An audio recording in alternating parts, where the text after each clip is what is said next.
Well, I'm practicing my comedy comedy routines, and I think this will be a good way to do it because I have major stage fright when I stand up and do stand up comedy. I have so much stage fright that it doesn't come off very well, or it comes off as so intense that I make it onto the I've been on the radio before. Like my nephew has called my sister in Nashville and said they're talking about Lisa on the radio.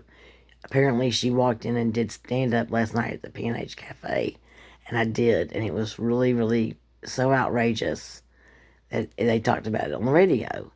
And then one time I did it years ago. I went to a comedy show, and I thought everybody sucked so bad. I asked, could I get up and talk, and they said yes. And I got up and did a skit, or did a talk about life and fathers, and not really knowing what fathers did when they left the house. But the only father I really knew what he did was Darren, that was married to Samantha. And I was just rambling, rambling, rambling. Do you know why I still have people approach me at stores around town, and or like last time I had somebody approach me was at a last week I was at. Do you know Corey and Jessica? Their mother's name is Brenda. She had the yarn store. She said, looked at me and she said that was. She just said, I loved that Samantha and Darren thing that you did. She has a hula hoop. She's actually pretty cool. But I was out there because her damn sister was bugging the shit out of me to be like her slave girl for a few days. And I hadn't been right since saw my sister. And then I saw Queen of Sheba that came in town from Philly. All of a sudden, Memphis is horrible and telling me that I'm a racist.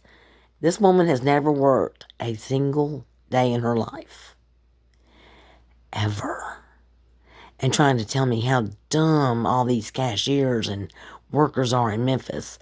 And I'm thinking, I asked her, well, have you ever thought that maybe they've stood up for 8 hours and maybe their feet are hurting and they don't feel like walking to show you where the extra wide bandages are or whatever you need?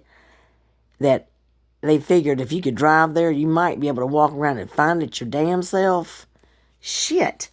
I can't stand people like her that leave town, and even when she was leaving here, she'd say that sometimes. And she'd calling me a racist because if you say like, yeah, Bear's coming over. My buddy, he's 87. He was born in Germantown. The black guy. He grew up without his case.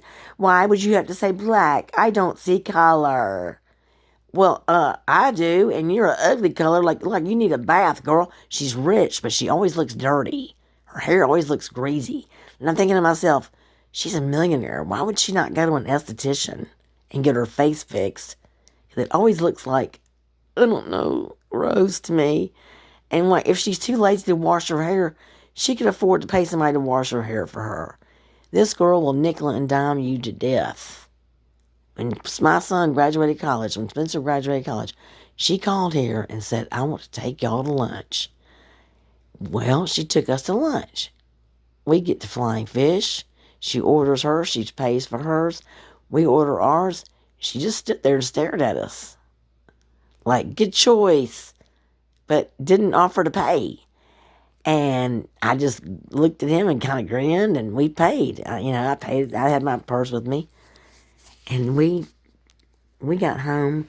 We lost it. We laughed and laughed and laughed. It was just like so typical of how weird she is. And I was like, and I never go to her birthday parties. She has these birthday parties every year, these elaborate birthday parties where she actually gives you the bill. And I always am like, no thanks. I mean, for one thing, it always ends at the Peabody in the lobby. And I'm like, I can't go there. That's a major trigger for me because, I quit the Peabody and had a nervous breakdown. But my Peter, the British guy, he got suckered into one of her stupid birthday celebrations. He's still talking about it because he hates wasting money because he never has any money. He grew up real wealthy, but he didn't have a clue how to really make any money. If he'd only stuck with his best friend that I hung out with, I went to England to hang out with his best friend. His best friend's a millionaire. They went to the same college. They both got a job at this car place that Peter loved because Peter adores cars. But then this other best friend was at Ole Miss and said, come visit. You're going to love Mississippi. It's real hot. Peter likes heat. He got to Mississippi and he went wild. And they asked him, would you stay on here and get your master's and teach here? And he said, sure. And he was like getting all kinds of music. I mean, he was just having so much fun. Because he used to really look like he just jumped out off the tour bus with the Stones or something. Where was this leading to? Oh, because of you, I'm a lot better. Because I made all that matzo ball soup, and I swear to God, they've changed the recipe. They've done something to the mix because it tastes better than ever. And I was trying to make it extra special, and it tasted so good, I ate the whole damn thing. And it was enough to feed you and your wife for a couple of days. I just couldn't help it. I was eating the hell out of it. I mean, I still have a lot of broth, so whenever I get my car privileges back, I'm gonna go get some. I might ride the bike. I actually could go and get my bike right now and go buy some more matzo ball soup mix, couldn't I? Yes, because it's probably not hot out there. But I got way too much food in this house. I need to chill out. I got two people coming to lunch Tuesday, Ross Johnson and Frank's Uncle Lyman, because I love putting men together that know each other real well and have known each other since forever. I like to putting people together in real life. Like Peter, my Peter, he's known Lyman forever, Frank's uncle, because they both taught English. Ross was a librarian forever and ever and ever. Lyman worked at the college, so they've known each other forever. Plus, Ross liked Lyman's ex-wife. And I told Lyman the other day, I said, I'd never seen anybody's. Anyway, I'm not going to go into that. So, anyway, blah, blah, blah, blah. Thank you so much for helping make me normal because you don't lecture me or scream at me, and you understand a lot more about life than Spencer because Spencer thinks that when you're young and you're old, it's totally different. Nope. Whoever you are at 12 is who you are when you're 60. If you're a little whippersnapper, a little grifter, con artist, I was, okay, yeah, it made movie Paper Moon. That was me. I was Addie Prey all the way.